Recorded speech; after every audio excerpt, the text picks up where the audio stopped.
Não. Não, não, tá suave. Tá, fechou. Bom, vamos lá então. Como falei, aula de marketing com o Stata, né? Que a gente usa bastante em projeto. E para esse primeiro módulo a gente vai apresentar a análise fatorial e a clusterização para vocês. Então, começando, só queria dizer que a gente se baseou bastante nas aulas do INSPER, né? A gente tirou muito material de lá para ajudar vocês, mas também vai trazer exemplos dos projetos. Então, o que é a análise fatorial? Bom, basicamente, a fatorial possibilita algumas coisas e a primeira delas é que ela possibilita identificar fatores relevantes que vão influenciar ações e comportamentos. Como assim? Para isso a gente trouxe esse exemplo rápido que é, por exemplo, se você tem um salão de beleza e quer entender os benefícios procurados pela consumidora desse tipo de serviço, você vai fazer uma análise fatorial que vai indicar no fim quais são os grupos de pessoas que preferem determinadas coisas. Então, você tem um número alto de variáveis e tudo mais que vai mensurar várias coisas e no fim você vai tentar, como está no tópico 2 ali, reduzir a quantidade de atributos a serem analisados. Então, acho que o ponto principal é isso. Você tem muitas variáveis, você quer saber muita coisa, então qualidade do serviço, preço, tudo mais, tudo que é, os consumidores consideram ou não relevantes, e a fatorial possibilita reduzir essa quantidade porque ela vai agrupando algumas variáveis é, em diversos grupos diferentes. E, além disso, ela ajuda a construir variáveis que não tenham correlação entre elas. Então, isso faz com que a análise seja muito mais precisa e não tenha nenhum tipo de viés e tudo mais. E aí, só para reforçar, é, sobre a análise fatorial, todas as perguntas que são feitas nas pesquisas para obter resultados de fatorial em si, elas devem ser feitas em formato Likert. Então, é sempre uma afirmação e a gente usualmente faz com escala de 1 a 7, né? Sendo 1 discordo totalmente e 7 concordo totalmente. E aí a gente usa exatamente essas perguntas para fatorial. E aí eu destaquei a parte de reduzir a quantidade de atributos a serem analisados, porque eu vou mostrar assim um pouco mais, acho que fica um pouco mais claro com essa imagem. Então você tem um número X de variáveis, ou melhor, um número P de variáveis nesse caso, que você está criando, que são todas essas são afirmações que a pessoa vai responder. E no final, com a fatorial, a gente vai agrupar em fatores comuns, que seria um número Q de fatores, sendo esse número de fatores sempre menor que o número de variáveis, porque é esse o objetivo de reduzir a quantidade. Até aqui, alguma dúvida, alguma coisa? Vai ficar mais tangível com o tempo também. Bom, vamos lá então. Aqui eu trouxe um slide de terminologia. É só alguns termos que vocês vão ver aí ao longo da apresentação. Depois eu vou voltar neles, tudo mais, mas basicamente vocês vão ver sobre cargas fatoriais, que são correlações das variáveis, como eu falei, com os fatores que vão ser criados no fim. Então, uma correlação entre essas duas coisas. Comunalidade, que é o poder de explicação da variável. Quando a gente rodar no Stata, por exemplo, ele vai gerar esse valor, que você vai saber exatamente, então, o quanto daquela variável, qual que é o poder de explicação da variável. Então, quanto maior for essa comunalidade, maior a explicação. E, por outro lado, a gente tem também o conceito de uniqueness, que na verdade é exatamente esse uniqueness que vai aparecer no Stata, mas depois a gente vai calcular a comunalidade. Mas o uniqueness é o contrário, então, da comunalidade. Ele é a parcela da variância que não é explicada pelos fatores. E por isso a gente tem essa fórmula de sendo a comunalidade igual a 1 menos uniqueness. E o que é importante nisso? Esse uniqueness, ele mede, então, o que não é explicado pelos fatores, e a gente usa em marketing que, se ele for acima de 0,5, que seria 50%, né, deve-se excluir a variável da análise fatorial, porque ela tem um baixo grau de explicação. Então, você colocou uma variável, por exemplo, você gosta, sei lá, de serviços com alta qualidade ou algo desse tipo numa Likert, e quando você rodou exatamente essa frase, esse tipo de pergunta, tá lá que esse uniqueness foi, por exemplo, 0,6. Então você vai ter que excluir essa variável da análise e fazer uma nova análise, porque Você vai usar somente as que estão explicando bastante. E, por último, tem esse conceito de eigenvalue, que é o alto valor. Ele é basicamente a soma das cargas fatoriais, que é aquela correlação das variáveis com os fatores, ao quadrado para cada fator. É um pouco intangível, mas acho que o importante vai ser acompanhar agora, a partir de agora, a linha de raciocínio, que a gente vai trazer um exemplo e fica um pouco mais fácil. Depois vocês têm tempo para entender esses termos técnicos. Então, a gente trouxe um exemplo de aula mesmo do INSPER, que é de pasta de dentes. E aí, para começar, então, o que visava essa análise fatorial? Entender os benefícios procurados por um consumidor de pasta de dente ao escolher uns produtos. Então, tem diversas coisas e o que eles preferem, o que eles querem, né? E aí, teve uma amostra de 30 respondentes. Importante lembrar que tem que ser aleatória, porque você vai tirando viés e tudo mais. E aí tem, só para vocês entenderem como que seriam essas variáveis nas perguntas, né? Foram 6 variáveis, então 6 perguntas que foram aparecendo para cada respondente. E aí, para vocês terem uma ideia de como seria o formato, por exemplo, essa variável 1, é importante comprar uma pasta de dente que previna cáries. Se a pessoa discorda totalmente, ela coloca 1. Se ela concorda totalmente, ela coloca 7. A única delas que eu queria fazer um adendo é a variável 5. Tá escrito, prevenção de desgaste do dente não é um benefício importante. Qual que é o que vocês têm que prestar atenção nisso? Sempre que tiver uma frase com conotação negativa, então a prevenção não é um benefício, ou se não for usada a palavra não, mas a frase em si tiver conotação negativa, o que eles forem responder na pergunta vai estar invertido. Então, se a pessoa coloca 7 de concordo totalmente, ela está concordando que não é um benefício. Então, você está indo ao contrário das outras questões, que tinham sido sempre afirmativas. Logo, isso no Stata, ele vai dar uma inversão. Na hora, por exemplo, da correlação, ele vai ficar uma correlação negativa com as outras variáveis que ele está associado, mas o importante é entender que essa correlação negativa não significa que está errado, só que a frase tinha conotação negativa. Então, se tiver, por exemplo, uma correlação com uma variável de menos 0,8, só significa que ela está altamente correlacionada. O 0,8 é um número alto, só que só está negativo porque a frase foi contrária. E aí, então, só para trazer a ideia para vocês como isso ficaria ordenado, né? Por exemplo, no Excel, para a gente passar para o Stata, a gente só coloca a primeira linha com esses símbolos, tipo, não com o nome da pergunta, mas a gente coloca V ou P de pergunta para facilitar a rodagem no Stata. E aí sempre ordenando, deixando em valores, né? Então sempre, como é a escala Likert de 1 a 7, a gente não coloca a frase porque senão o Stata não interpreta isso, tem que ser sempre o valor. E aí como escolher o número de fatores, né? Que é o que eu falei que as variáveis vão se reduzir em fatores. Gustavo, rapidão. Pode falar. Foi mal te interromper. Aquela tabela ali, você faz de um Forms, passa para um Excel, do Excel você passa para o Stata. Isso, exato. Você vai fazer o formulário, vai ter as respostas, então você vai tratar os dados, que é deixar eles arrumados para você poder passar para o Stata, entendeu? Aí Tá, seriam os dados já arrumados. beleza. Bom, Gustavo, É, pode falar. beleza, aquela comunalidade é o R quadrado? Não é exatamente o R quadrado. Na verdade, ele é uma conotação um pouquinho diferente do R quadrado, mas aqui vai ficar um pouquinho mais claro um pouco mais para frente, tá? Mas não é o R quadrado. Fechou. Valeu. Mas tem ideia meio semelhante, assim. Bom, então como a gente faz para escolher o número de fatores, né?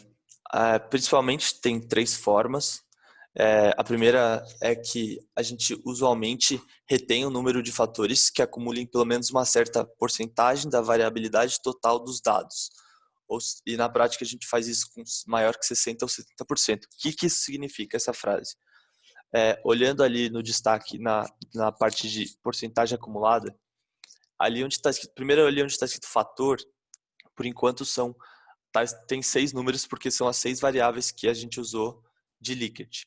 E aí eu destaquei, por exemplo, 2 pontos em porcentagem acumulada, que se vocês separarem, então, a partir do primeiro, ele vai organizando até que todas as 6 variáveis expliquem 100%, certo? Porque se a gente tem 6, tipo, não faz sentido explicar menos do que isso. E aí a gente presta atenção, então, a partir do momento em que ela começa a explicar mais que 60% ou 70%, então, por exemplo, só a primeira variável já explica 45%. Com a segunda variável junto, vai dar 82%. Mas, por exemplo, somando a terceira variável, ele vai só para 89%, então ele só aumenta 7%. Então, ele é um aumento muito baixo de explicação com uma variável a mais. Então, aí você já pensa, bom, talvez não seja legal eu adicionar mais um fator, porque com 2 eu já estou explicando 82 e com 3 só vou explicar, tipo, 89, que é só um pouco a mais, entendeu? E aí, alguém tem alguma pergunta? Tá.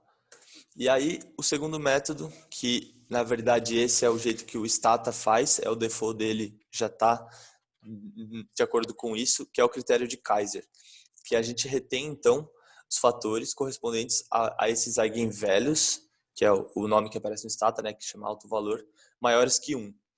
Então, pode-se ver que, da mesma forma que, olhando pela porcentagem acumulada, 2 deles pareceram muito relevantes, porque só 2 já acumulavam 82% da explicação total. Olhando pelo eigenvalue, a gente tem só 2 deles que são maiores que 1, que são esses mesmos 2. Então, a gente já percebe que a gente vai reter 2 fatores. Então, as 6 variáveis, no fim, vão ser agrupadas em 2 fatores. E uma outra forma um pouco mais visual para analisar isso é através do script plot, que é um gráfico no Stata, que tem essa disposição. Embaixo são o número de variáveis, então, como eu falei, eram 6. E esse eigenvalue, que a gente sempre usa como filtro, ele ser maior que 1. Então, traçando exatamente ali na linha em que ele é 1, pode-se ver que ele está antes de 3 fatores. Então, a gente seleciona exatamente 2. Entenderam? Até aí, ficou claro aí a escolha de número de fatores? Eu tenho uma dúvida. Vai, Lu. Ai, desculpa, eu interrompi alguém. Não, pode ir, Lu, depois eu pergunto. Ah, obrigada. No começo, como que você calcula aquela porcentagem? Vamos lá. Qual porcentagem, Lu? Essa do tipo 45,52, Tá. 45, isso aí. Eu peguei, na verdade, isso é uma simplificação de como vai aparecer no Stata, mas isso tudo já é gerado no Stata, tá? Tá bom. Já é só um comando, que depois eu vou mostrar para vocês, mas esse comando, só voltando um pouco, ele já mostra essa tabela de um jeito um pouco mais simples, né? Que no Stata ele aparece um pouco com um design um pouco mais feio, mas aparece exatamente todas essas informações. E aí a gente vai Entendi. podendo Obrigada, Gu. analisar. Imagina. Lu, eu tenho outra dúvida também relacionada ao número ideal, se existe um número ideal de fatores, sei lá, então, tipo, se a gente chegar no valor de fatores, sei lá, de 13, por exemplo, tem uma coisa estranha, queria saber se tem uma parada assim. Tá. Bom, nas aulas que eu tive já de marketing e tudo mais, a professora nunca mencionou sobre um número ideal, mas o melhor é que seja o mais reduzido possível, né? Então, por exemplo, de, sei lá, 2 a 6, 7 fatores, porque a gente está querendo realmente fazer um negócio ficar muito mais enxuto e perceber coisas que são semelhantes, porque aí isso vai indicar que existem comportamentos que gostam mais de um tipo de coisas e outras pessoas que gostam mais de outro tipo, entendeu? Então é melhor ser o mais enxuto possível, mas não tem uma regra. É bom aí você analisar, por exemplo, na porcentagem acumulada, né, de explicação. Então, por exemplo, você já tem 7 que estão explicando 87%, sei lá, e com mais uma ela vai explicar mais 2%, às vezes mesmo que esse alto valor dê 1, não faz muito sentido, sabe? Então, vai um pouco de olho nesse caso, porque depois a gente que vai escolher no Stata o número de fatores que a gente quer, vai muito do pesquisador, mas é usual tentar fazer um negócio mais enxuto, tá? Entendi, valeu, Gu. Imagina. Bom, vamos prosseguir então. Além daquilo, o que o Stata aparece, né? Já direto com um comando, ele dá aquelas porcentagens, ele dá aquele alto valor, que é o eigenvalue, e ele aparece isso que são as cargas fatoriais e a comunalidade.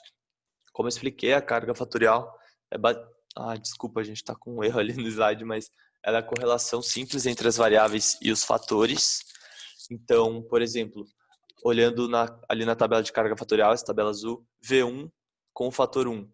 ele mostra que é 0,9283. Lembrando que o máximo é 1, né? Então, a correlação deles é 0,92. É uma correlação bastante alta. Já a variável 1 com o fator 2, a correlação é 0,25. Então, é uma correlação baixa. O que a gente já consegue ir imaginando que vai ser concluído no final? A variável 1 está muito mais correlacionada com o fator 1. Então, provavelmente, a hora que a gente for agrupar os dois fatores, as variáveis dentro dos dois fatores, a variável 1 vai ficar no fator 1, porque já está indicando que a correlação deles é muito alta. Então, faz sentido. A variável 2, da mesma forma, por exemplo, em relação ao fator 1, ela é menos 0,3. O que importa aí é analisar o módulo, né? Que é a força da correlação. 0,3 é uma correlação um pouco baixa, comparado com o quanto ela é, que é 0,79 com o fator 2. Então, a gente também tende a achar que ela vai ser relacionada ao fator 2 no fim das contas. Gu, E aí, deixa eu assim, fazer um adendo aí, desculpa te cortar. vai É lá. que pode ter uma rapaziada que não fez Stat 1 ainda, então só para tornar um pouco mais palpável, relação é uma métrica estatística em que se consegue avaliar a relação entre duas variáveis. Ela é uma métrica que vai de -1, então tem uma relação totalmente negativa, até 1. Então, quanto mais próximo de 1 ou mais próximo de -1, a correlação é mais forte, sendo ela positiva ou negativa.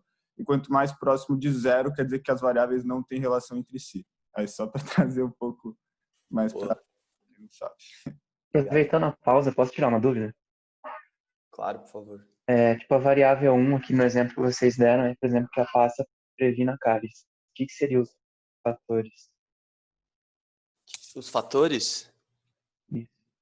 eles vão ser, na verdade, no fim a gente vai entender um pouco. Tipo, quando você agrupar todas as variáveis dentro dos fatores, quando a gente observar os fatores, a gente vai olhar de novo, por exemplo, no fator 1, quais variáveis estão dentro dele. Vamos dizer que é 1, 2 e 3. Então a gente vai olhar o que são, de fato, né, como você falou, quais são os nomes das variáveis. Então, por exemplo, prevenir cáries, não sei o quê. E a gente vai observar um comportamento parecido. Então, se, sei lá, uma frase é previne cáries, a outra frase é trata a gengivite, por exemplo. Você entendeu que tipo esse fator 1 está muito associado a tipo os benefícios à saúde que essa pasta proporciona, entendeu? Então, no fim, a gente vai conseguir concluir o que cada agrupamento significa em ideia geral. Foi claro? Mas aí, tipo, eu não entendi do fator. Seria, tipo, sei lá, algo mais tangível, assim, seria o preço? Seria o quê? Tá.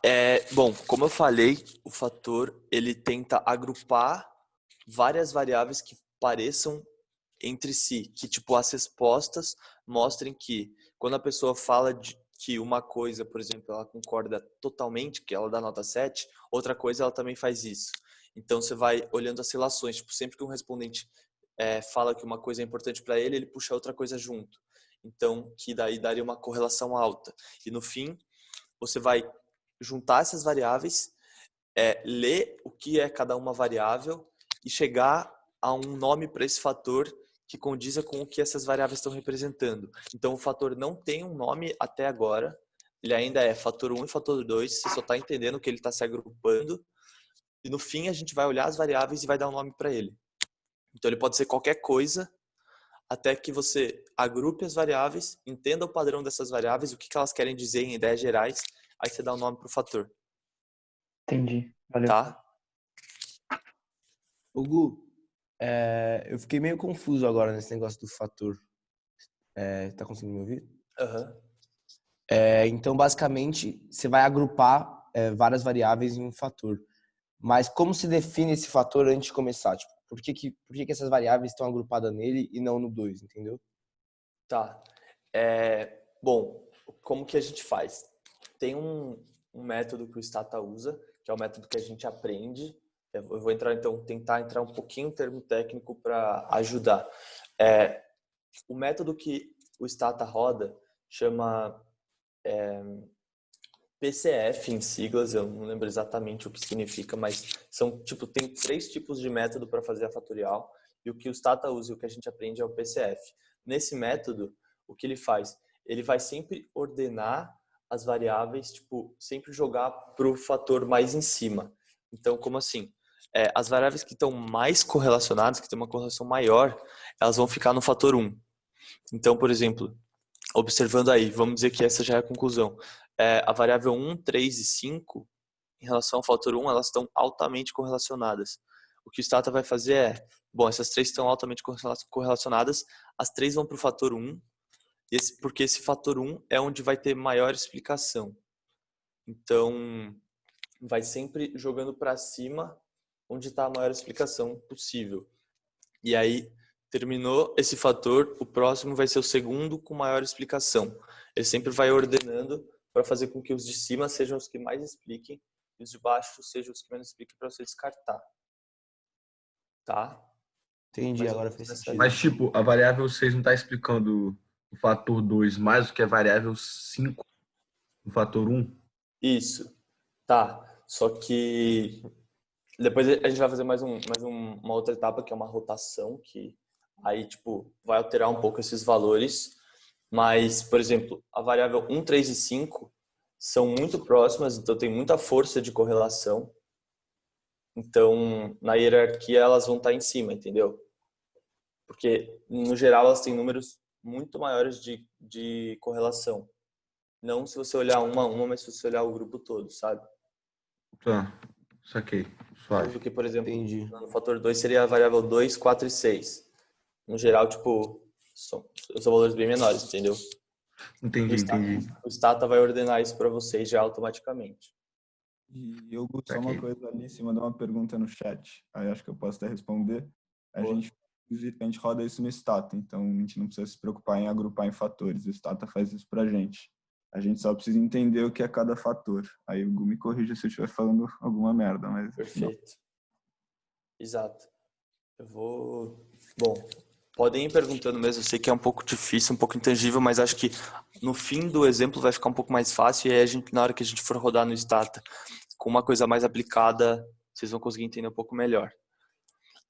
Então, por exemplo, como eu falei aqui, a gente já identifica que tem uma tendência das variáveis 1, 3 e 5 irem para o fator 1, bem como as outras irem para o fator 2, por causa da alta correlação de cada uma delas com o fator.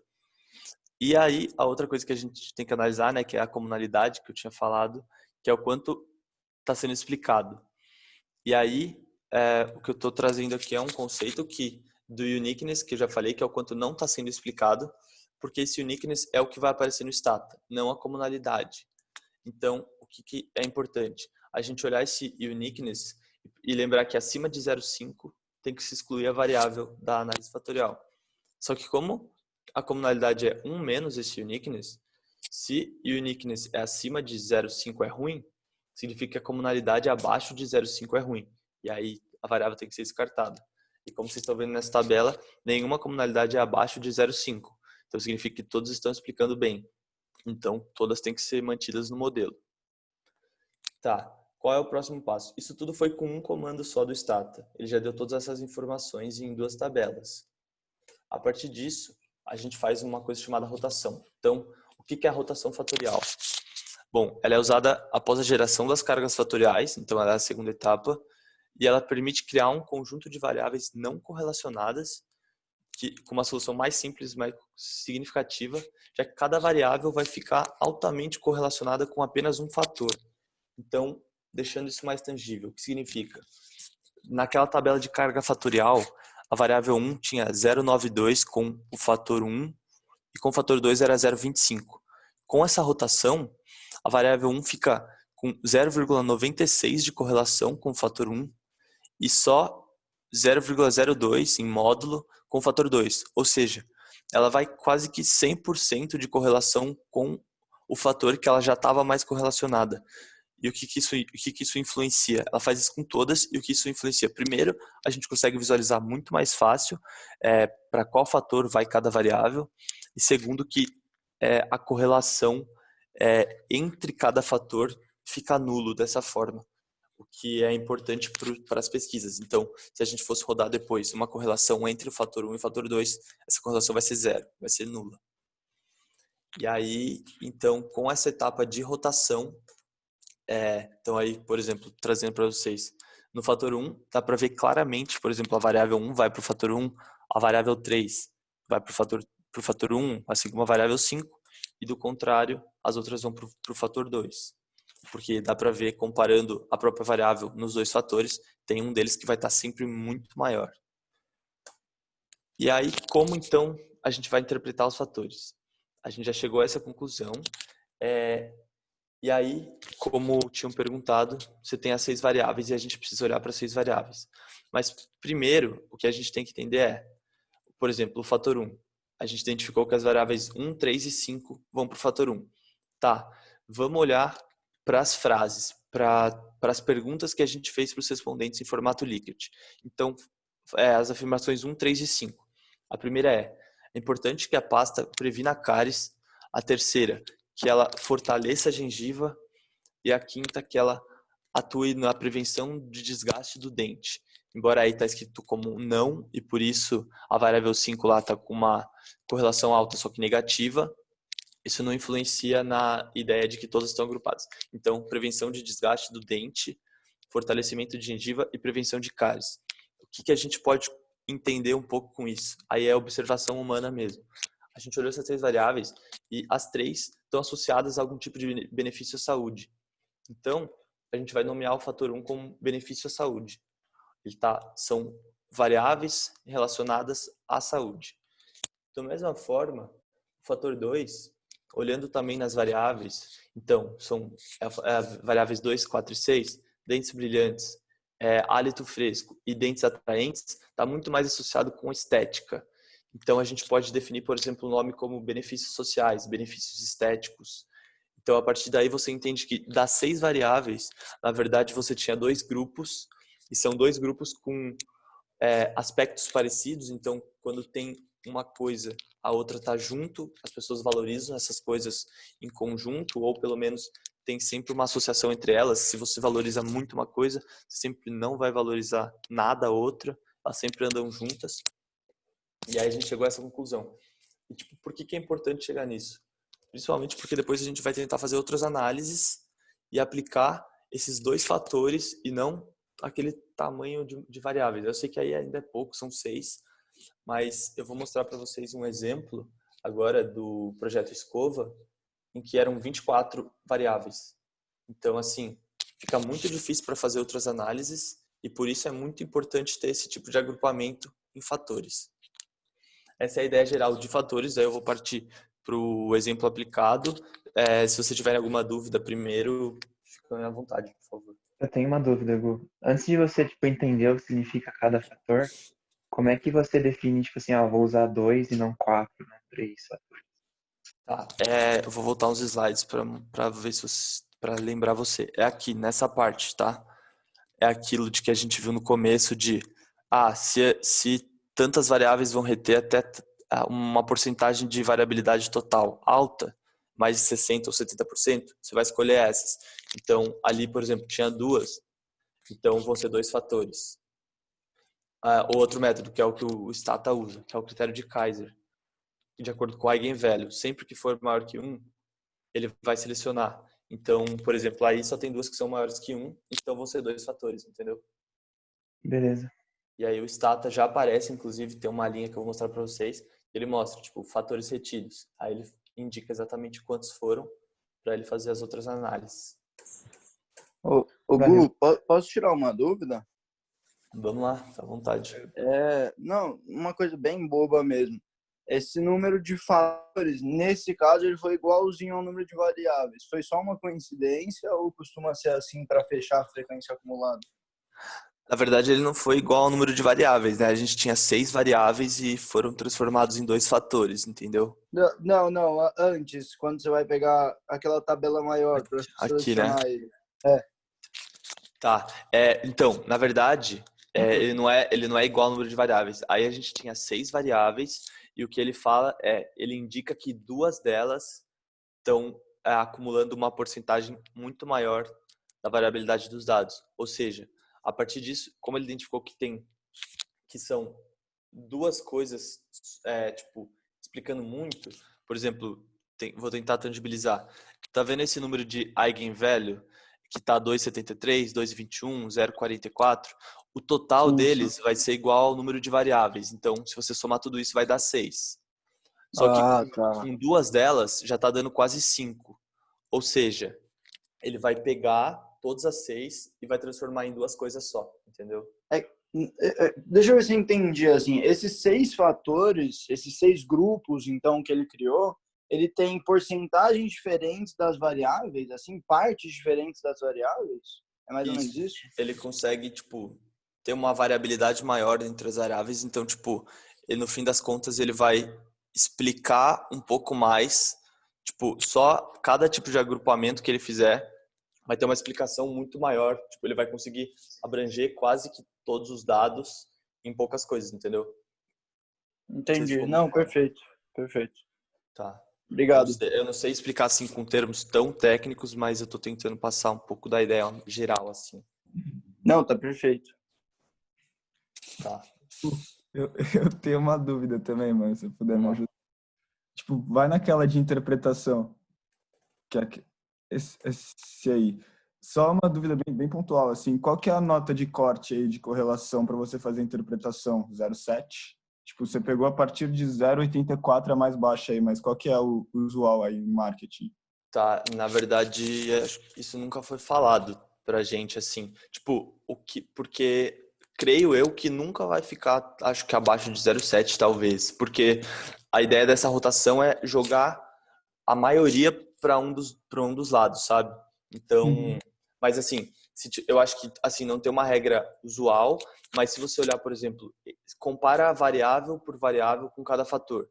Então, se, sei lá, tem esses dois fatores e a variável 1 tá, sei lá, 0,96 e vamos dizer, eu não sei se é possível, mas vamos dizer que a outra tá 0,9, olhando o 0,96 sendo mais alto, você vai para o fator 1, entendeu? Então, Entendi. segue essa ideia. Eu acho que não tem um valor mínimo, é olhar com qual fator a variável mais se relaciona. Tá? Gu, tem uma pergunta. O número de fatores, por exemplo, o fator um e o fator 2 são com exatamente 3 variáveis, mas poderia ser diferente? Por exemplo, o fator um ter 4, o fator 2 ter 2. Aham. Pode ser, Poderia. por exemplo, 5 na primeira e 1 na segunda, sabe? Ah, tá. É muito dessa ideia, por exemplo, que eu falei depois que a gente deu o nome para o fator. Então, se eu tivesse 5 coisas associadas à saúde, provavelmente essas 5 coisas também vão ter uma correlação alta, porque se a pessoa se interessa por uma coisa relacionada à saúde, ela pode se interessar pela outra, então vão ser tudo interligado, e por isso vão estar dentro de um fator, entendeu? Beleza, entendi. Valeu.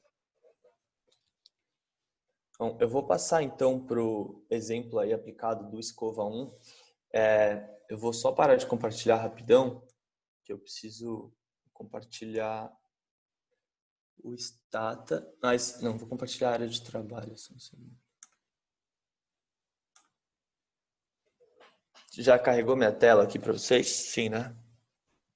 Já, Gu. Tá. Então, vou mostrar meio que do passo a passo. Aqui, a gente tem todas as perguntas, as afirmações que foram feitas para o pessoal no Escova. Basicamente, então, contextualizando um pouco, né, o que é o projeto Escova. Era um plano de marketing, então a gente foi feita a análise mercadológica e o plano estratégico de marketing, e ela queria saber um pouco o que as pessoas queriam que tivesse no salão, para quais são os serviços que elas valorizavam, tipos, por exemplo, de pagamento, tudo mais. E aí foram feitas 24 perguntas. Aqui começa da P3, por exemplo, tem uma aqui no meio que não tem, que é 17, porque eram outros tipos de perguntas, mas eu deixei nessa base de dados só as 24 afirmações. E aí, por exemplo, tinha um dicionário em que você podia consultar, por exemplo, o que é o P3? É a qualidade do serviço, e sempre de escala Likert de 1 a 7. O que é P4? Rapidez no serviço. Então, foram coisas desse tipo que foram perguntadas, infraestrutura, cardápio, promoção, tudo mais. E na base de dados, o que é importante? Ter só uma linha com os rótulos. Então, só a primeira linha está com P3, P4, P5, porque o Stata só tem uma opção de marcar a primeira linha como rótulo, e as demais vão ser sempre consideradas na análise. E por que também, né, deixar tudo, por exemplo, em P ou em V de variáveis? Porque quando a gente for rodar no Stata, aqui eu só tem 24 dados e todos eles têm P. Quando eu for fazer no Stata, eu posso colocar o comando P asterisco, que ele vai entender que eu estou querendo selecionar tudo que começa com P. Então, ele já vai selecionar as 24 diretos e facilita muito.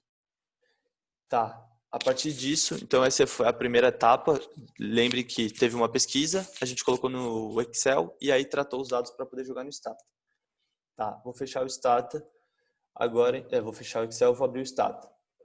Vamos lá, passo a passo. Como fazer? São 3 comandos, é muito simples. Vocês vão ver que de fato é muito fácil. O que é difícil é a interpretação por trás e tudo mais. Mas eu vou vir aqui em File, Import, Excel. Então, eu vou importar um arquivo do Excel. Vou escolher aqui na minha pasta Materiais, aula de marketing, análise fatorial. Tá, aqui está aberto. Se eu der um OK aqui, ele vai reconhecer que a primeira linha que estava os P's, ela faz parte da análise. Como eu não quero isso, eu vou apertar nessa linha para importar a primeira linha como o nome das variáveis. Então aqui o Stata já define automaticamente que tudo isso vai ser só o nome, e então ele só pega a partir dessa linha 2, que para ele vai ser o dado 1 agora. Tá, dei um OK, já está no sistema. A base de dados aqui, olhando na direita, já dá para ver que tem vários dados. Olhando aqui nesse local que eu esqueci o nome, se alguém puder lembrar termo técnico de Stata, mas Rico, qual é o nome dessa aba aqui grandona? Só Deus é quem sabe, o lugar certo. É isso.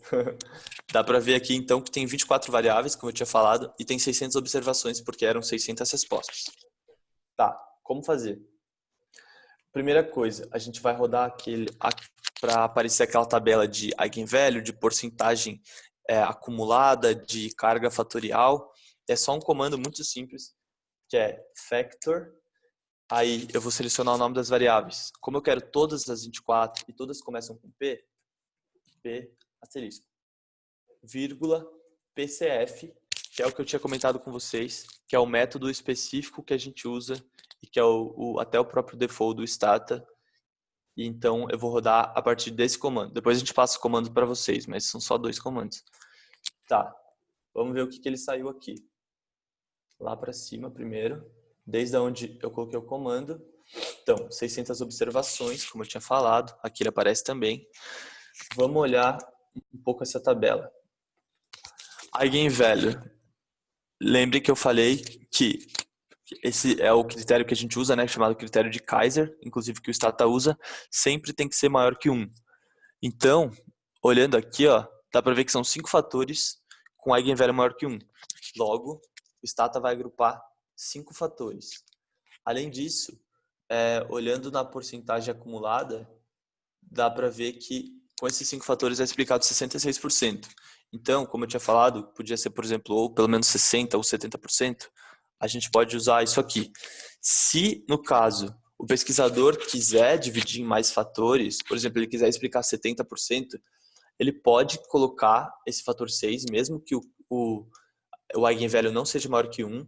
São todos critérios que, na verdade, facilitam uma padronização, mas depende muito do pesquisador. Mas nesse caso, vamos assumir que tá bom, 5 fatores está legal, porque a gente não quer ter muito tipo diferente de explicação de agrupamento. Tá, e aí, ó, dá para vocês verem aí nessa linha aqui, tem factors, que é o número retido de fatores, ele colocou como 5. Então, já viu que o Stata já entendeu que serão 5. Se a gente quiser mudar esse valor, a gente tem que fazer pelos comandos aqui de cima, que vai inserir manualmente, daí, a partir da observação, quantos fatores a gente vai querer. Igor, Oi, pode falar. é ruim ter muitos fatores? É ruim porque o seu intuito é fazer com que seja enxugado o maior possível o número de variáveis. Tipo, se a pesquisa indica que, na verdade, não dá para fazer isso, se as coisas são realmente diferentes, aí tudo bem, sabe? Mas a ideia é que você perceba um tipo de padrão. Então, aquela ideia de que, pô, se a pessoa escolhe isso, ela sempre está escolhendo isso junto. Ou isso aqui anda sempre no mesmo caminho, mesmo que seja um ela quer e o outro ela nunca quer. Sempre que ela quer esse, ela não quer esse, ou sempre que ela quer isso, ela quer essa outra coisa, entendeu? Então você vai olhando associações. Posso mandar um gancho aí?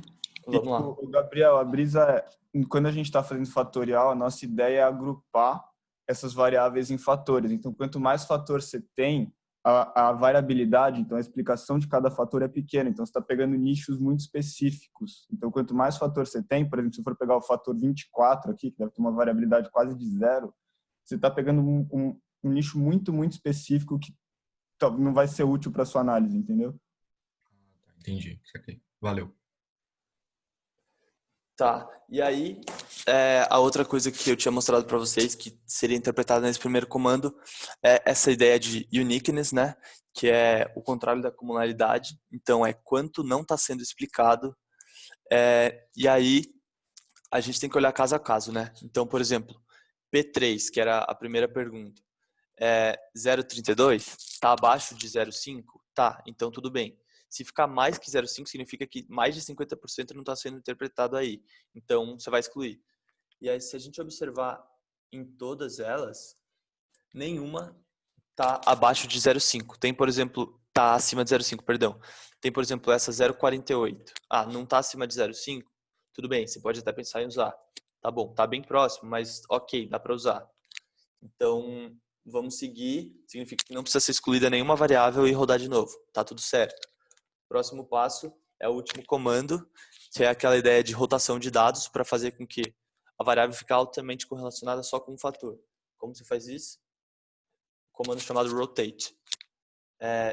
Só antes disso, na verdade, eu só queria mostrar para vocês aquele gráfico scriptplot que eu tinha falado, que dava para ver, para selecionar o número de fatores. Eu já volto no rotate, tá? Perdão.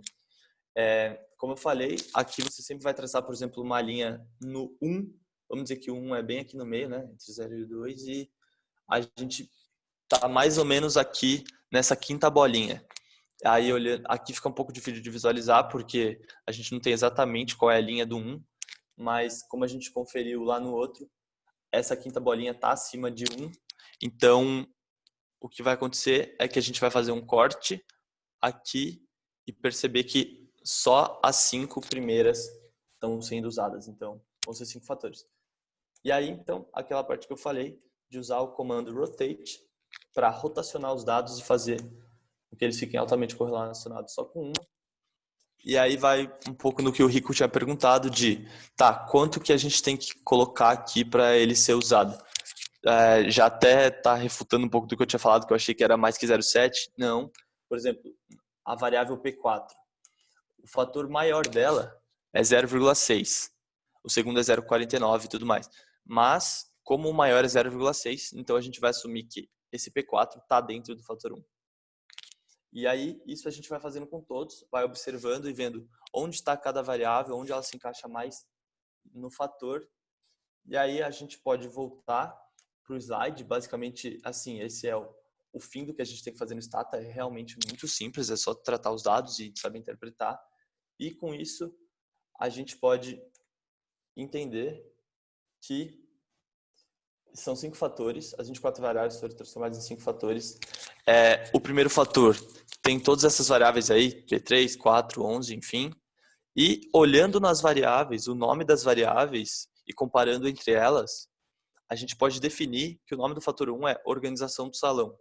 Então significa que todas as variáveis relacionadas à organização do salão, elas têm um comportamento parecido e podem ser agrupadas em um fator só, assim como as outras, por exemplo, gama de serviço oferecido, benefícios, que seria, por exemplo, promoção, não sei o quê, extras, que é forma de pagamento, produtos eco-friendly e tudo mais, e o último fator que se referia diretamente à qualidade de produtos e serviços ofertados. E aí, o que é importante disso? Qual é a conclusão disso? Primeiro, você conseguiu enxugar tudo em 5 fatores, e o próximo passo ideal é, a partir disso, a gente vai fazer outros tipos de análise. Então, a principal ideia da análise fatorial é essa, você enxugar tudo em alguns fatores que mostrem as variáveis dentro que têm comportamentos semelhantes e consiga dar os nomes para os fatores para que você entenda exatamente quais são comportamentos parecidos. E aí, com isso, a gente pode prosseguir para outras análises, que no caso, por exemplo, as mais usuais, com continuação da fatorial, que a gente vai mostrar, inclusive, mas não como continuação, e sim como separados, é a clusterização e o logit. Alguma dúvida no geral? Consegui passar um pouco da ideia para vocês?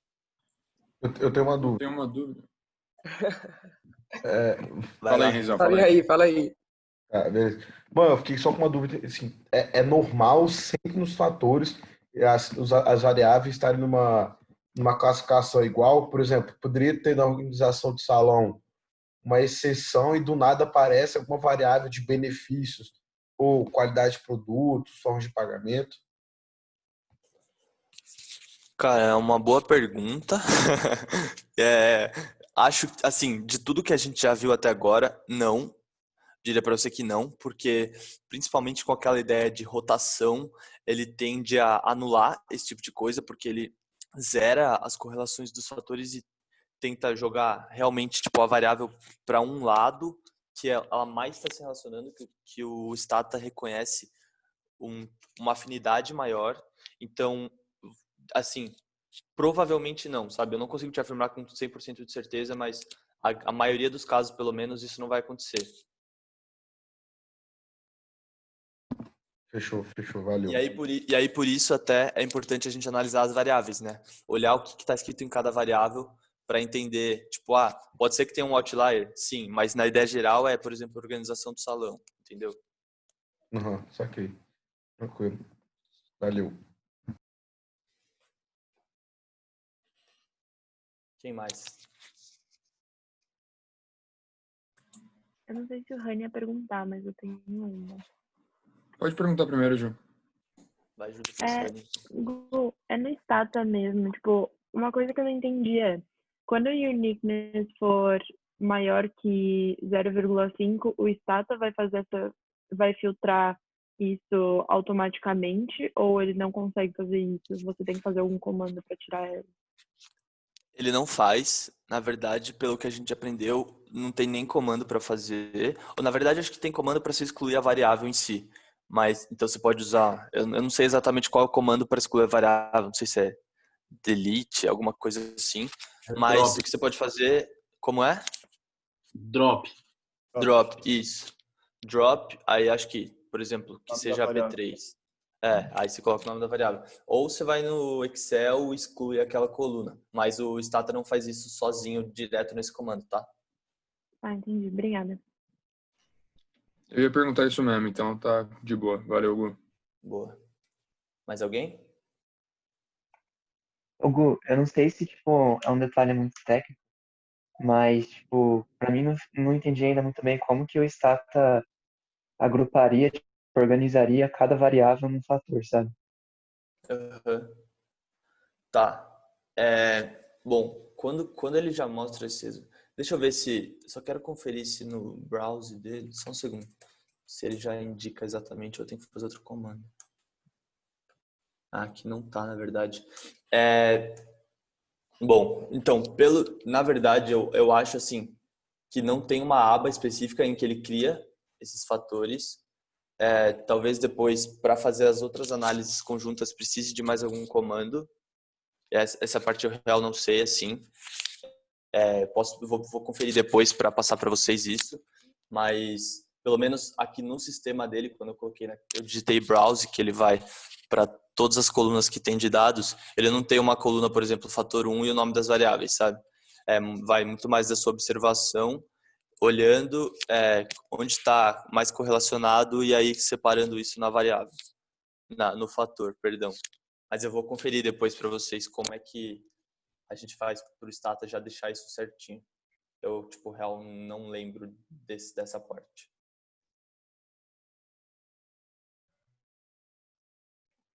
Gu, se tivesse um uniqueness maior que 5, teria que excluir no Excel ou no próprio Stata? Só uma dúvida pontual. Tanto faz. Tanto Dá faz? na Dá mesma. pra... Os dois, tá. Até melhor fazer o drop no Stata porque a sua base de dados daí no Excel vai se manter intacta, sabe? Então, é legal mexer só no Stata daí. É mais fácil mexer no status só, porque se mexer no Excel você tem que importar tudo de novo, né? Sei lá, só dar um drop vai ser bem mais rápido. Gente, de análise fatorial é isso. Eu sei que tem algumas dúvidas ainda, uma dúvida pendente, algumas coisas não sei se tão claro, mas acho que a ideia geral está passada. Depois, quando vocês forem fazendo o projeto, com certeza tem que olhar um pouco mais de material e tudo mais, mas a gente tentou só trazer para vocês quebrarem o gelo, né, do que é análise fatorial. E aí, então, acho que agora a gente pode prosseguir para o próximo ponto, que é a clusterização. Então, começando com a com a clusterização, a gente vai introduzir primeiro um tópico, antes de introduzir o que é clusterização, que é a segmentação. Segmentação é uma ideia de a gente, que é um processo de dividir o mercado em grupos de consumidores potenciais com as suas necessidades, com seus desejos, as percepções de valores ou comportamento de compras semelhantes. Mas tá, Héctor, tudo bem, você estava falando isso, mas para que serve essa segmentação? Quando que a gente deve segmentar o mercado e como a gente deve segmentar o mercado? Assim, a gente vai ter a base para a segmentação de mercado de consumo. A gente tem 5 tópicos divididos em 2 partes. As abordagens relacionadas a características do consumidor e o comportamental, as abordagens relacionadas ao produto e à compra. Nas abordagens relacionadas às características, a gente tem uma demográfica, que seja sexo, idade, renda, ocupação, geográfica, que é a região onde ele mora, o porte da cidade, o clima dessa cidade, o psicográfico, o estilo de vida dessa pessoa, a sua personalidade. E relacionado ao comportamental, seria os benefícios e os custos, que seria o benefício procurado, o risco percebido, e o comportamento de compra, que é a frequência de uso e lealdade à marca. São esses diferentes jeitos para você segmentar um mercado. E assim a gente começa na análise de clusters. Qual é o objetivo da análise de cluster? A gente identificar grupos nos dados. Temos a técnica explanatória, que não há testes de hipóteses, e sim é um modelo mais matemático que estatístico. Quem não teve teste de hipótese ainda, não tenha problema que essa análise de cluster não usa isso, mas teste de hipótese é algo que vocês vão ver em Estatística 2, quem não fez o terceiro semestre ainda. E também é uma técnica usada em segmentação para a gente identificar grupos que se comportam de maneiras parecidas ou que tenham características parecidas. Assim, passamos para a parte de formação desses segmentos. Primeira parte que a gente tem que definir uma similaridade ou dissimilaridade entre pares de elementos, indivíduos, as famílias, as empresas, assim, ó. Eu posso ser parecido com o Gu em algumas coisas e totalmente diferente em outras coisas relacionadas à compra de algum produto. Eu posso preferir Nescau, ele pode preferir Toddy por algumas coisas, ou a gente pode preferir, sei lá, as bermudas da Hurley. E assim a gente vai definindo em diferentes segmentos, em diferentes mercados. E o segundo ponto é que a gente vai escolher um método para prescrever um consumidor para cada cluster. Ou seja, o Gui vai estar em um cluster, o Gu vai estar em um cluster, eu vou estar em um cluster, ou a gente pode estar tudo no mesmo cluster.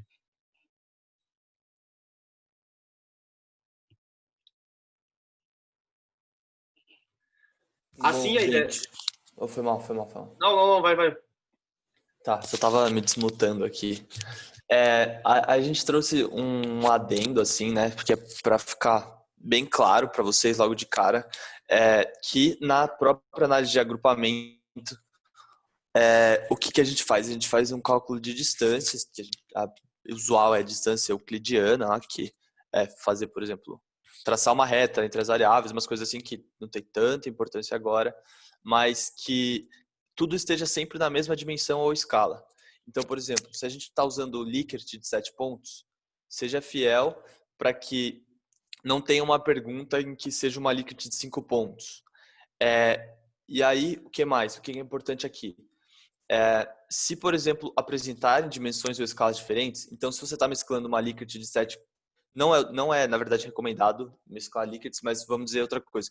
Você está mesclando uma afirmação de Likert com idade. Então, por exemplo, você quer cruzar se a afirmação, por exemplo, eu gosto de ir na praia e entrar no shopping sem camiseta. Vamos dizer que seja isso.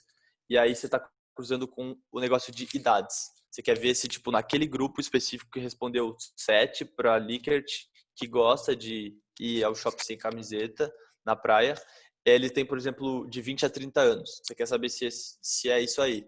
Então, como a sua idade está em números, né? Sei lá, que seja de 0 a 100, e a Likert está de 1 a 7, você vai ter que fazer uma padronização. E antes de fazer a análise de cluster, senão a análise vai estar toda errada.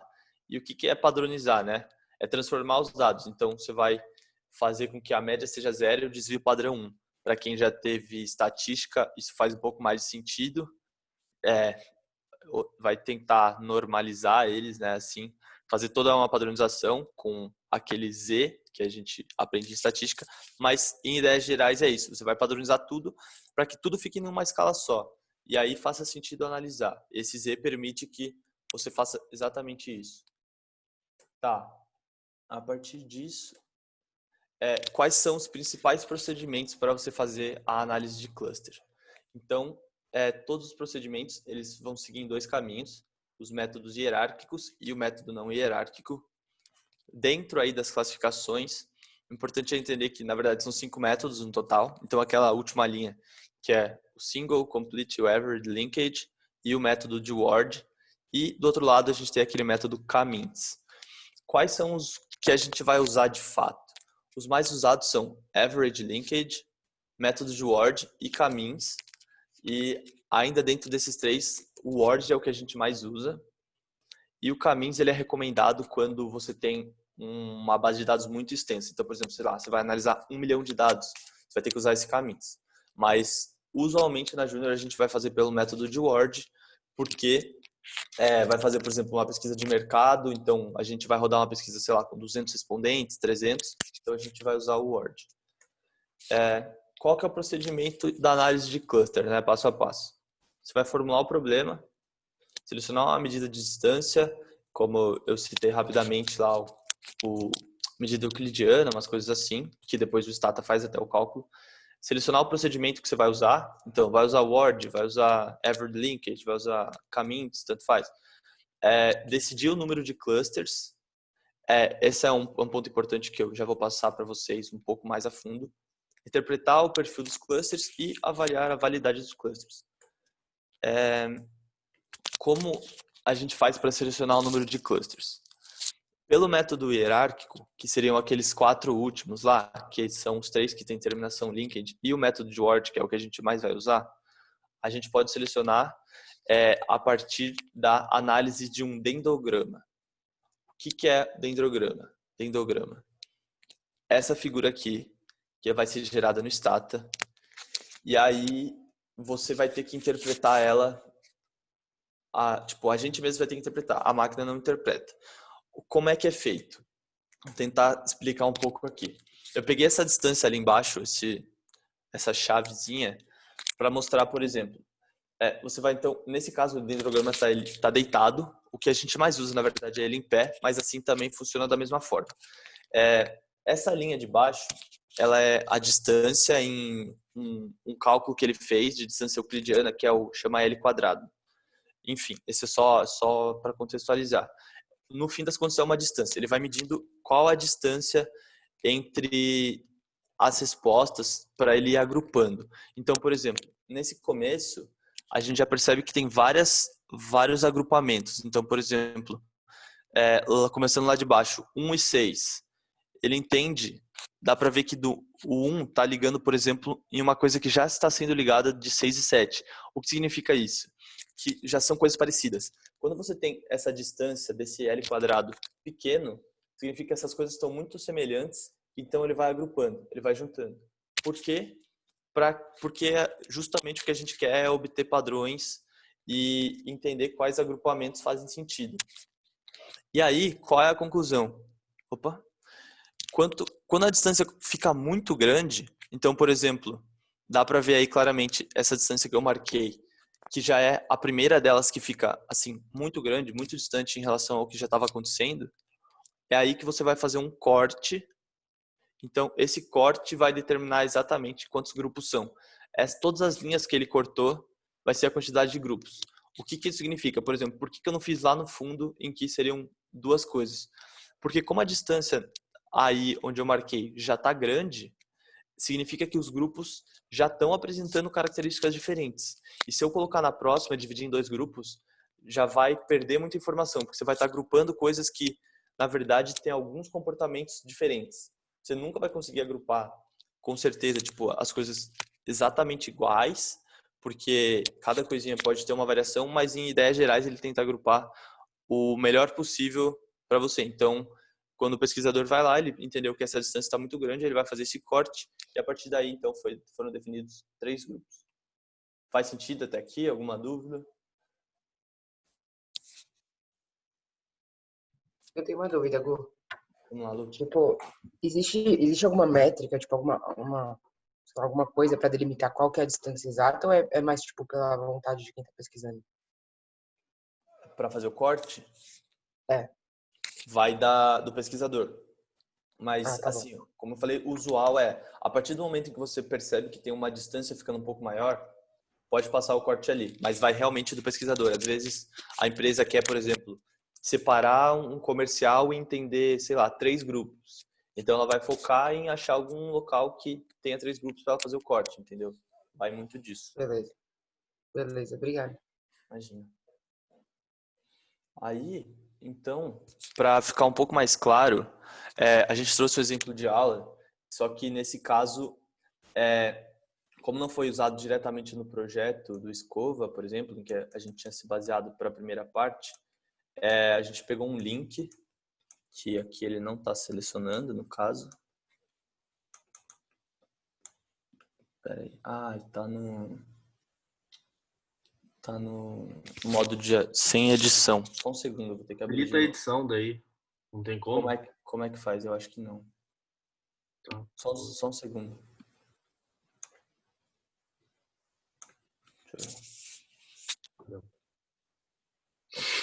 Ali, habilita.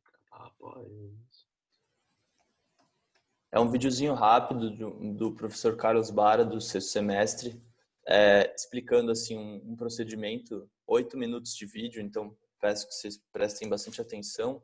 E aí, se precisarem, já liguem o áudio assim e perguntem, daí eu já paro no vídeo e... peraí. Tá dando para ouvir? A tela tá fazendo som, né? Tá. Acho que é melhor a gente mandar o vídeo no grupo de avisos, aí o pessoal assiste cada um no seu próprio aparelho. Porque assim vai ficar dando lag, aí o som não vai ficar tão legal. Aí, o que eu tava pensando que a gente podia fazer, esse vídeo tem 8 minutos, a gente dá 10 min para ver o vídeo, 10 min de break e a gente volta para tirar dúvida. O que você acha? Pode ser, então. Boa, perfeito. Anotem daí se vocês tiverem alguma dúvida, então. Ele vai apresentar umas coisas, tipo, vai passar batido de alguns termos, porque essa é uma aula que ele já explicou alguns termos. Mas, tipo, eu tentei explicar a maioria das coisas relevantes para vocês entenderem a ideia geral aí, mas tudo que vocês precisarem depois, separem então para perguntar. Então, pessoal, estejam aí de volta às 10h25, tá? Aí a gente continua a linha aqui. É isso.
Henrico Candalaft.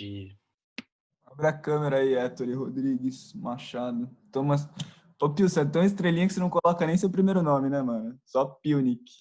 Tem que ser, né? Você não é fã de Tom? Tela. Ah, não, só, ô, Héctor, antes de você começar a dar logite, alguém tá com alguma dúvida de É verdade. Erro meu. Vou até interromper o compartilhar.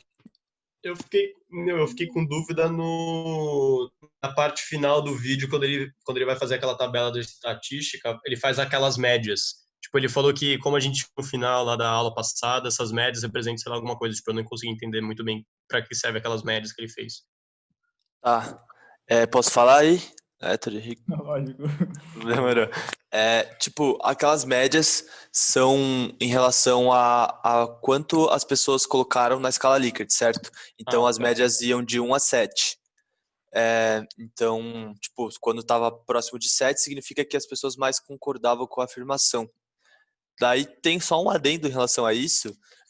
Não sei se vocês chegaram a perceber, mas na variável 5, no primeiro cluster, ele fala, tipo, a variável 5 é um valor de 1, não sei quanto, e ele fala que, tipo, aquelas pessoas estavam concordando, tipo, valorizavam o benefício. Só que a variável, por que com 1, tanto, ele falava que elas valorizavam? Porque aquela frase tinha conotação negativa. Como eu tinha falado para vocês na análise fatorial, a frase tinha um não. Então, como eles colocaram 1, alguma coisa, significa que eles não concordam com a afirmação, ou seja, eles valorizam. Então, por isso que está dentro daquele cluster. Tranquilo, obrigado. Vou compartilhar minha tela aqui, se ninguém mais tiver pergunta, se tiver agora tenho mesmo para uma. tirar essas dúvidas. Fala aí, Ju. Só para ter certeza, eu queria entender o porquê que vocês usaram uma distribuição normal padrão para fazer a padronização e não as outras distribuições que a gente aprende. Eu posso falar, estatisticamente, a normal padrão é a mais simples. Tipo, tem já toda a continha lá para você normalizar. E é bom que que a normal é mais tradicional, sabe? Então, tipo, ela tem média zero, desvio padrão, aquela curvinha bonitinha. Aí, normalmente é a que melhor se adequa aos dados. Se o Héctor quiser complementar, que tá dando uma coçada na cabeça, não sei. Alguma coisa? Não. Acredito que seja isso mesmo. É a mais tradicional, assim, tipo, a mais prática de usar e que normalmente melhor se adequa. Não tem necessidade. Obrigada. Por exemplo, é bem específico, sabe? Podemos seguir? Eu vou entender isso como um sim, gente. Se alguém tiver meio tímido, pode interromper. Tá com pau, Héctor. Tá com pau, bicho. Fechou, Renzão. Então, a gente vai para a parte agora de Logit, que é um modelo de demanda de escolha discreta, e as apresentações, a aula, os slides foram baseados na aula elaborada pelo professor Silvio Abraão. Eu acho que vocês tiveram aula com ele na capacitação. Então, vamos começar. E primeiro uma pergunta. Vocês podem ou desmutar o microfone ou responder no chat, o que vocês preferirem. Mas quais os fatores que explicam o comportamento ou escolhas de um consumidor?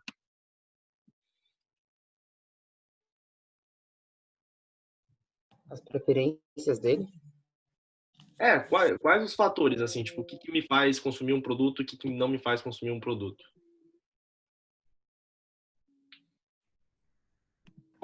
Qual o preço? A necessidade que você tem de ter o produto ou não, tipo, você precisa ter escova de dente, mas você não precisa ter, sei lá, um casaco específico de uma marca. Sim, mas eu tô pensando que, por exemplo, alguém falou preço, tipo, quando eu vou comprar, sei lá, um moletom, eu baseio muito em preço, assim, por exemplo, o moletom pode ser bonito da marca que eu gosto, mas se for 30 mil reais eu não vou comprar. O rico já vai, mas... Acho que qualidade, talvez. Qualidade, legal. Também. A utilidade e a renda? Custo-benefício, né?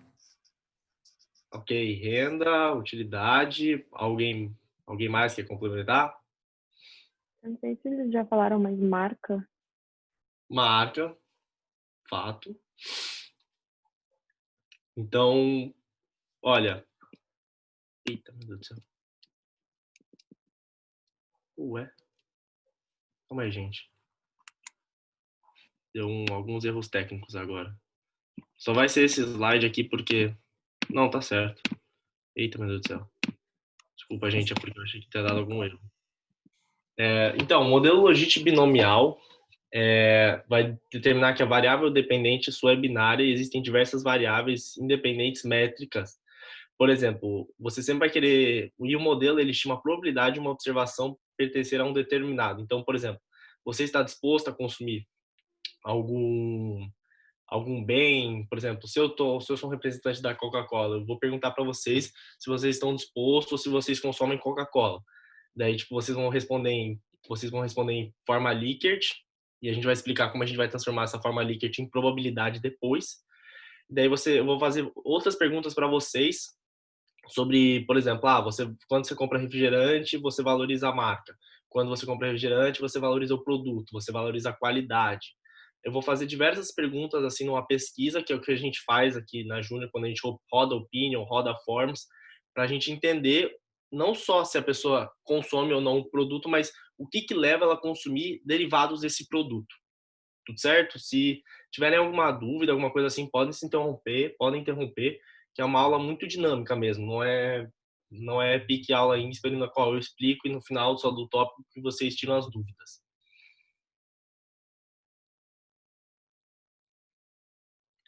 Tá bom.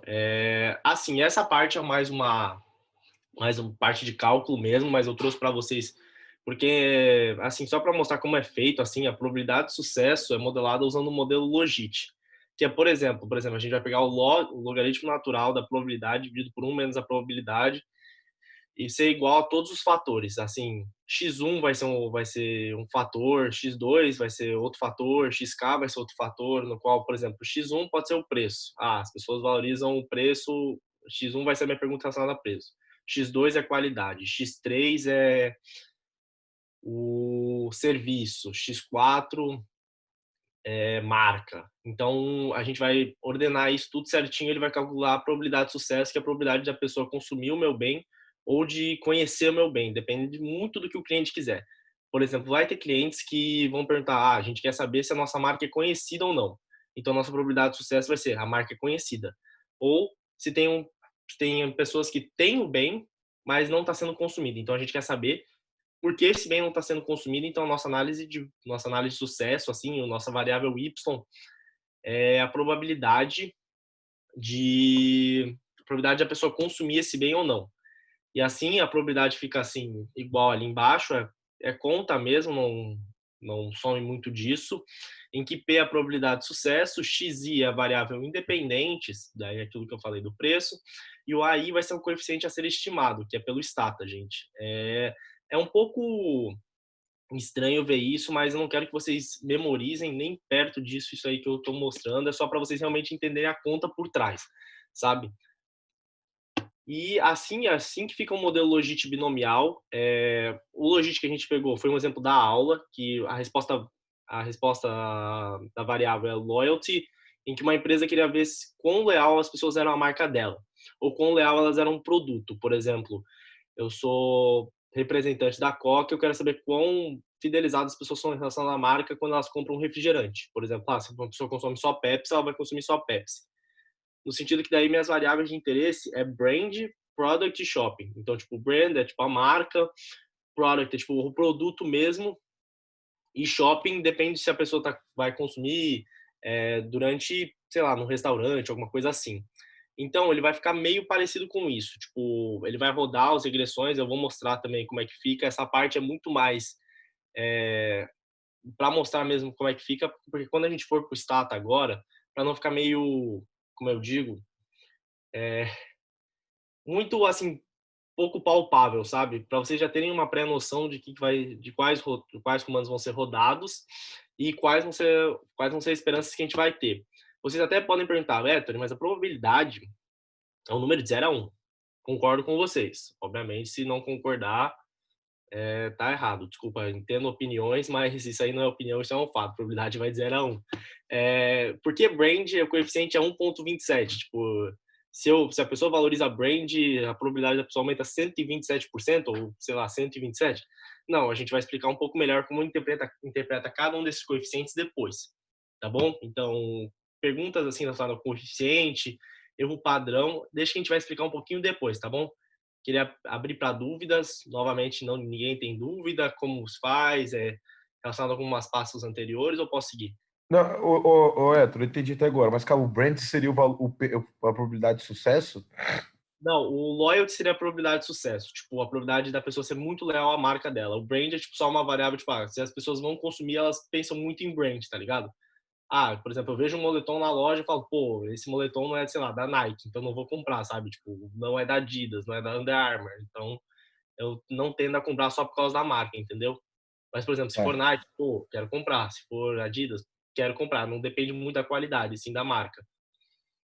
Saquei, beleza, então. Obrigado. Nada.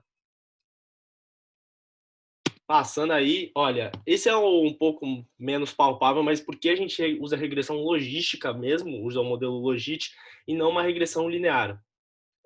Se vocês tiverem alguma dúvida aqui que é uma regressão linear, a gente abre, mas não é tanto para vocês entenderem, mas porque assim a gente faz o modelo Logit quando vocês forem aprender. Porque a ideia do modelo, como a gente pode ver, o linear prediction é quando ele vai pegar todos os seus pontos, assim, se a pessoa valoriza a lealdade à marca, vai ser 0, se ela não valoriza, vai ser 0. Se ela valoriza, vai ser 1. Ninguém valoriza metade de uma, tipo, não vai ser metade de valorizar a lealdade, entendeu? Tipo, eu não tenho metade de uma lealdade, eu tenho lealdade ou não tenho. Vocês concordam comigo ou discordam? Se discordarem, a gente pode entrar em discussão também, não tem problema nenhum. Daí a gente vai pegar, o que você faz numa regressão logística? A gente vai pegar o brand e comparar, por exemplo, a gente vai pegar os nossos pontos e tentar formar uma linha reta com os pontos que a gente tem, que seriam os pontos azulzinhos. Como a gente pode ver, fica uma linha reta aqui, essa linha vermelha é composta por todos esses pontos. Mas, como a gente viu que a coluna do Y é a probabilidade, não faz sentido ter números abaixo de 0. Porque, como eu disse, probabilidade é um número de 0 a 1. Então, por isso que a gente faz a regressão logística, porque ele já entende que um número menor que o seu variável y consegue atingir é o número 0. E o maior é o número 1. Então, ele fica parecido assim, não fica meio uma linha reta, eu diria.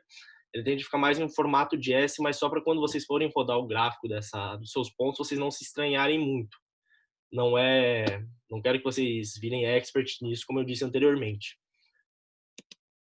E a partir disso a gente vai interpretar um pouco o coeficiente, ele é semelhante a uma regressão múltipla, mas isso a gente vai ver melhor no exemplo do Stata. Se o x1 aumentar em uma unidade, como a gente estava falando, né, o x1, xi vai ser relacionado, por exemplo, ao brand aqui, ou ao product, ou shopping. Aumentar em uma unidade, o que a gente está analisando é o logaritmo natural da probabilidade, aumentará em AI1 unidades, ou seja, 1.27, 1.86, 0.58, isso que vai aumentar em AI, quando o efeito das outras variáveis independentes é mantido constante. E o sinal do coeficiente determinar se a probabilidade aumenta ou diminui. Por exemplo, aqui todas aumentam. Então, por exemplo, a marca traz a pessoa a ser fiel. O product traz as pessoas a serem fiel. O shopping traz as pessoas a serem fiel. Entendeu? Tipo, se fosse negativo, as pessoas tenderiam a não ser leais à marca, sabe? Tipo, se eu falasse, preço, as pessoas não tendem a ser leal à marca, porque, por exemplo, se a marca for muito cara, as pessoas tendem a não consumir. Certinho? Ô, Héctor, eu tenho uma dúvida em relação a isso. Você falou que é LN da probabilidade, então não seria um modelo log-lin e a gente não teria que mudar a variar, tipo, quanto que aumenta em AI unidades na parte de LN, ou não? Como a gente está... Seria, mas como a gente está analisando o Y como probabilidade, a gente não precisa fazer isso, Patrick. Tipo, a gente não está pegando variável tipo, de unidade, por exemplo, quantidade vendida. A gente tá analisando exclusivamente a probabilidade na variável Y. Tranquilo.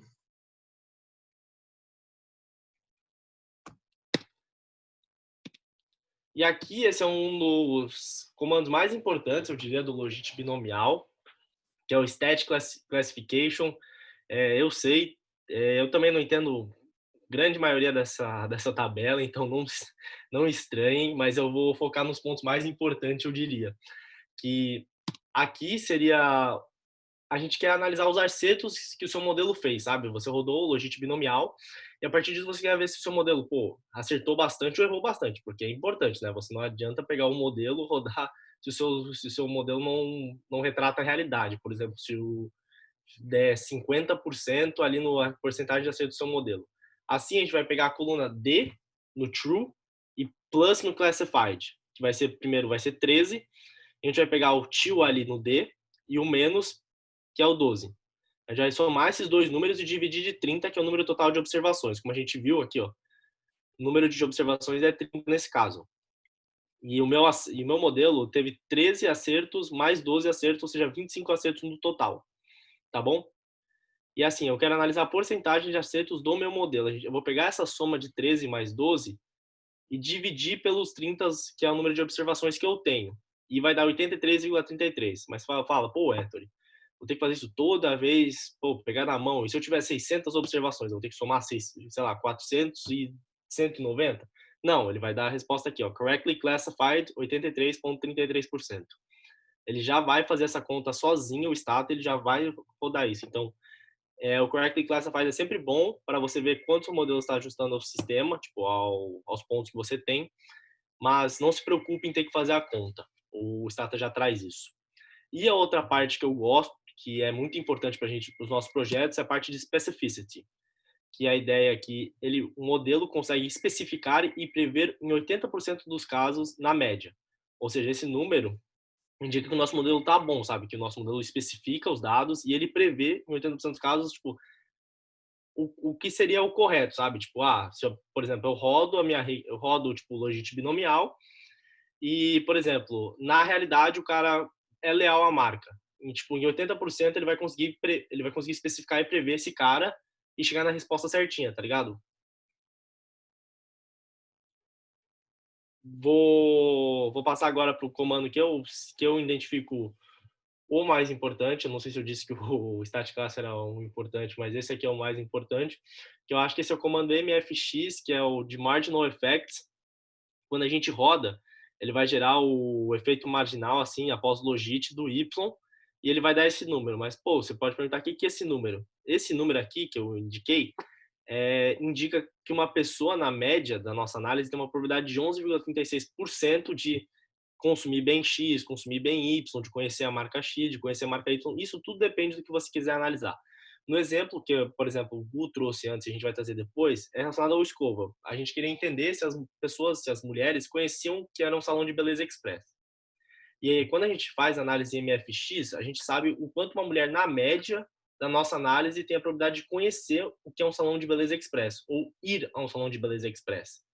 Então, isso é muito importante porque a gente tem uma noção de uma pessoa, na média, se ela está interessada em ir ou se ela não está interessada em ir, ou se ela conhece ou não conhece.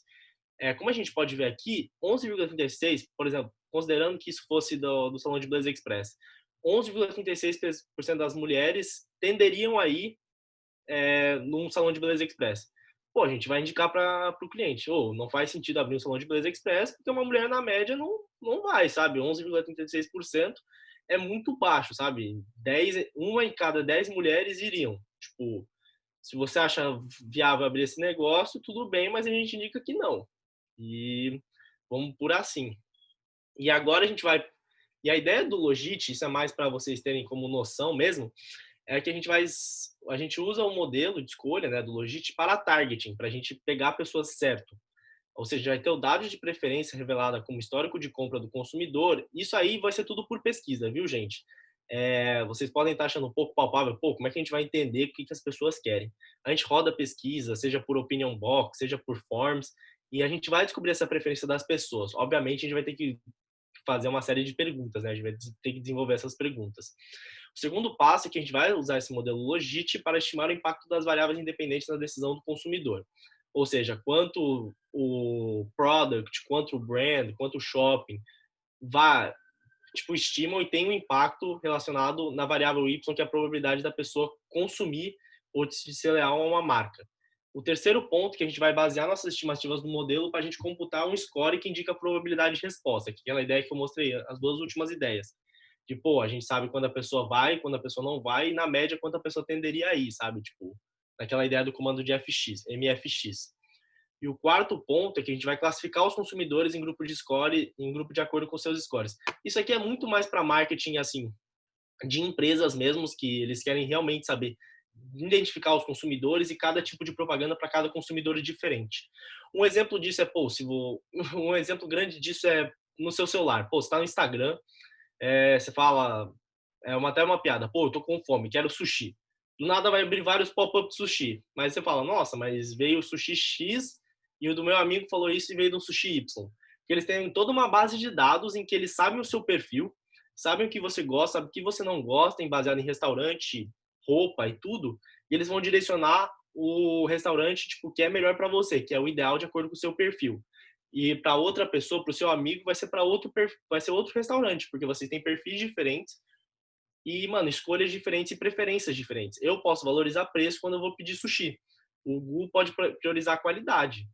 Então, as empresas sabem disso. As empresas sabem quem valoriza preço, quem valoriza a qualidade, por pesquisas que você faz tipo, no Google, por pesquisas que você responde também na internet, no BuzzFeed, sei lá. Enfim, eu não vou entrar em detalhes muito grandes como as empresas fazem isso hoje em dia. Agora a gente vai para a ideia do Stata, que é a ideia tipo, mais importante, eu diria, dessa parte, porque vocês aí vão ter uma noção de como é feito isso no dia a dia, sabe? Como a gente faz isso na Júnior. Então, a gente vai importar o Excel, o Excel lá que o Google fez. Então, a gente vai aqui. Olha, naquela ideia, a gente tem aqui, ó, perguntas, ele vai pegar a nossa base de dados e a gente vai ter que dar import first row as variable name, porque senão dá aquele errinho que o Google mostrou para vocês, que às vezes a gente esquece de fazer isso e o P3, P4, P5 entra como resposta da nossa análise, daí o Stata não vai entender nada do que a gente está fazendo. Tá bom? Então, daí agora a gente vai rodar uma análise fatorial rapidinha para a gente ver como vai ser, ó, que a gente identifica, para simplificar mesmo, porque, gente, a gente tem aqui, ó, quantas respostas a gente tem aqui, ó? A gente tem 24 observações. Então, pô, é muita coisa, entendeu? Tipo, não faz sentido a gente rodar uma pesquisa gigantesca com isso, viu? Então, por isso que a gente faz isso. Daí as respostas não vão variar porque é a mesma base de dados. E a gente vai fazer o rotate, lá que vocês aprenderam. E ó, a gente consegue ver o fator 1, 2, 3, 4, 5, que foram os que vão ficar. Então, sem novidades, eu diria por aí. A novidade vem agora. Por quê? O que a gente tem que fazer agora? A gente vai ter que abrir a base de dados e descobrir qual é a nossa variável resposta, gente. Tipo, o que a gente quer responder? A gente fez uma pergunta isso no Escova, a gente está abrindo o Excel. Gente, desculpa, o meu Excel é muito lento. Espero que não demore tanto. Mas aqui, ó, a gente vai ver o dicionário e, olha, eu vou abrir para vocês aqui. Vocês estão conseguindo ver o Excel? E vocês me perguntam, vocês podem me responder qual você diria que é o principal, sabe? Que é o principal ponto para a gente fazer esse logístico. Qual é a nossa variável de resposta aqui?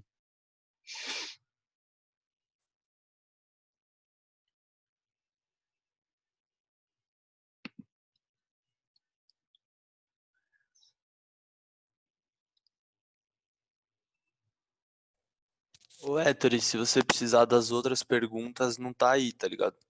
Aí só tá aquelas lickers da Fatorial em si. Tem que ser naquela base de dados que você tinha me mandado. Não, fechou. Meu Deus, gente, desculpe-me rapidão. Mas agora vocês vão aprender a como importar uma base em cima da outra, viu? Olha, nada é desperdício aqui, eu diria. Sempre tem algo novo a aprender. Pesquisa. Escova 1. Eita. Open. E aqui, ó, como vocês podem ver, olha, aqui tem o nome da variável e, olha, se eu der import row as variable name, não vai dar certo.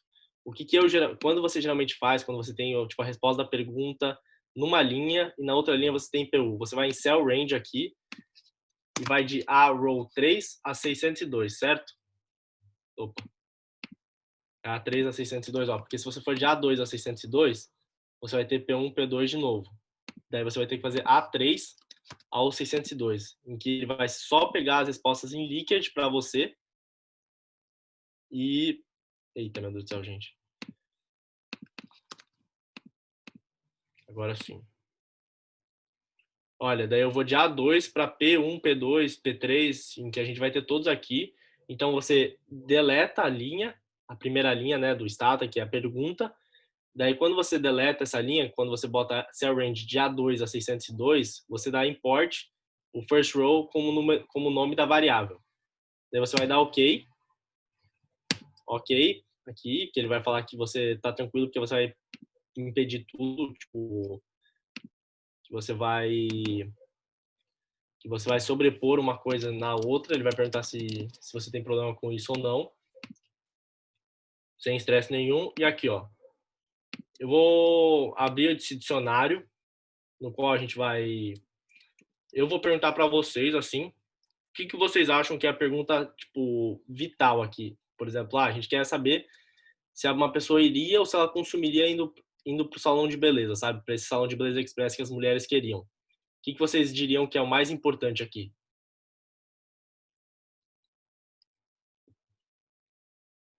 Acho que é o P3 da qualidade. P3 da qualidade?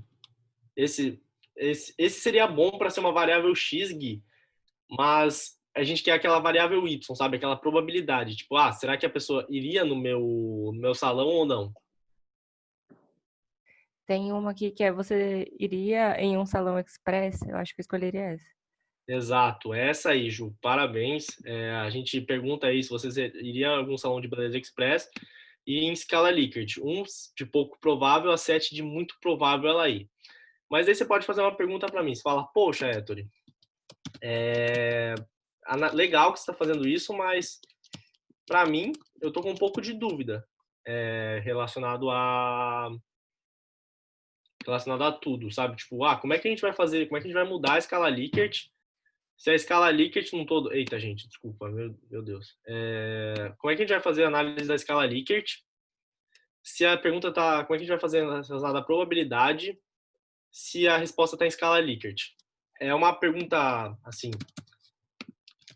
muito, muito válida, e eu vou ensinar vocês a como a gente vai transformar essa escala Likert em caramba, gente, em probabilidade em que ela assuma uma variável dummy, na qual uma variável dummy, se ela assume 0 ou 1. Então a gente vai aprender isso agora, viu? Gente, desculpa novamente, devia ter feito isso antes, mas complicado, viu? Vocês vão aprender, olha, pelo menos vocês estão aprendendo como dar drop em várias variáveis.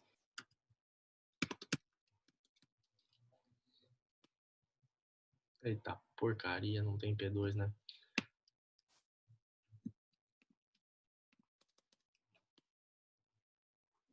É verdade, ele só deu import nas aqui. Não tem texto.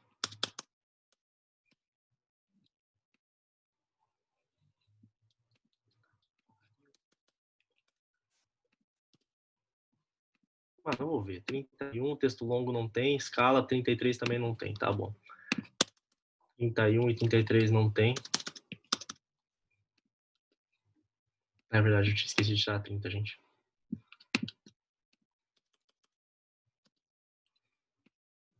Nossa senhora. Deu, dropei as variáveis, estava dando erro ali. A gente vai dar factor e para criar os fatores PCF. Aqui vai dar diferente, é porque tem outras variáveis, não se estressa, essa aqui não está toda limpa, mas não é o interesse a gente chegar agora e eu falar o que fazer o totalmente certo, é só para vocês terem uma noção mesmo. O que a gente vai pegar agora? A gente deu rotate, a gente viu os fatores e a gente vai fazer agora, olha. Deixa eu pegar aqui.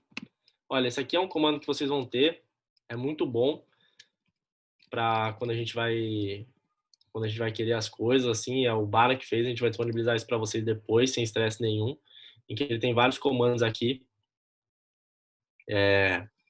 Aqui, daí agora a gente vai fazer factor list, rotate, start rate compare. Eu acho que as variáveis coisas estão salvas aqui. Não estão não, gente. Que P40 e P41? Esquece. Olha, eu vou rodar um logit normal com tudo. Desculpem, gente, eu vou gerar uma dummy na P32, ó. Eu vou fazer Jane, probabilidade, não, Jane prob 1 igual a ponto. E ele vai gerar uma variável para mim, em que eu vou calcular a probabilidade da pessoa aí ou não. Daí o que eu vou dar? Eu vou dar replace prob 1 igual a 1 if daí é P32 que eu quero analisar se for maior que 5. Certo? Então a gente vai rodar aqui. Pô, um número bem legal, porque a gente vai pegar as respostas de 6 a 7 na escala Likert. Eu vou dar replace prob 1 igual a 0 e P32 é menor que 6. Olha, como a gente pode ver, 468 mais 132 vai dar os 600 números de variáveis. Ok, legal. Daí a gente vai pegar o comando logit prob 1 P estrela, que a gente vai pegar todas as variáveis e rodar.